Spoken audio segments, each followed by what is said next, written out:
आज के इस प्रेस कॉन्फ्रेंस में आप तमाम मीडिया के साथियों का हम हार्दिक स्वागत करते हैं। आज के इस प्रेस कॉन्फ्रेंस में हम ये बताना चाहते हैं कि अप्रैल माह के प्रथम सप्ताह में पलामू के सांसद एवं भाजपा द्वारा घोषित तीसरी बार प्रत्याशी माननीय श्री बी डी राम के जाति प्रमाण पत्र की वैधता को चुनौती देने के लिए झारखंड क्रांति मंच के द्वारा हम लोग कॉन्फ्रेंस में आप सबों का हार्दिक स्वागत करता हूं। आज हम आपको ये बतलाना चाह रहे हैं कि अप्रैल के प्रथम सप्ताह में झारखंड क्रांति मंच के द्वारा पलामू के बाहरी सांसद बी डी राम, जो एक जाति प्रमाण पत्र के आधार पर तीसरी बार भारतीय जनता पार्टी का टिकट लेकर के चुनाव लड़ने की ओर अग्रसर हैं, हम उनके जाति प्रमाण पत्र की वैधता को झारखंड उच्च न्यायालय में चुनौती देने के लिए PIL दाखिल करेंगे। चूँकि honourable supreme court of India के 2 सदस्यीय खंडपीठ के अपील संख्या S 8425 रंजना कुमारी बनाम उत्तराखंड स्टेट एंड अदर्स के मामले में यह स्पष्ट तौर पर निर्देशित किया गया है कि कोई भी माइग्रेटेड पर्सन जो अपने मूल स्टेट में भले शेड्यूल्ड कास्ट का हो, ट्राइब्स का हो, लेकिन माइग्रेटेड स्टेट में उसको उस जाति के तौर पर मान्यता नहीं मिलेगी।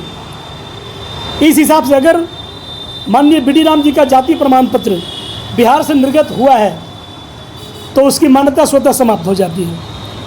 और अगर उन्होंने झारखंड से किसी स्थान से जाति प्रमाण पत्र बनवाया है तो आपको पता है कि विदाउट डोमिसाइल उनका जाति प्रमाण पत्र मान्य नहीं हो सकता।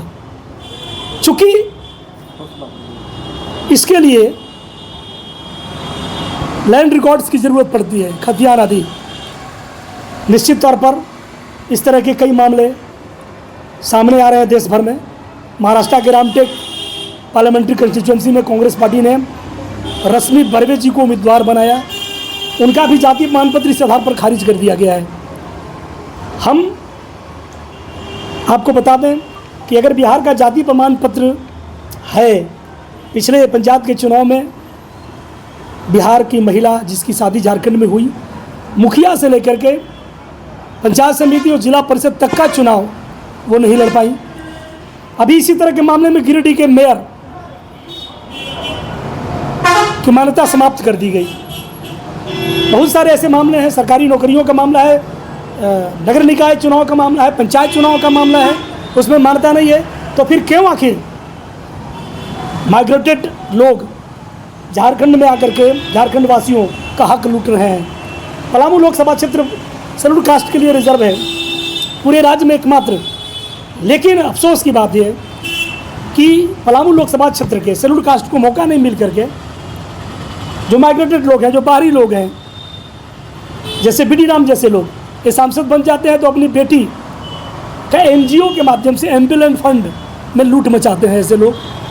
तमाम बुनियादी समस्याएं, चूँकि पलायन गृह के रूप में पलामू जाना जाता है। पलामू में राजहारा कोलियरी आज तक नहीं खुला, विश्व प्रसिद्ध कोल के लिए प्रसिद्ध है।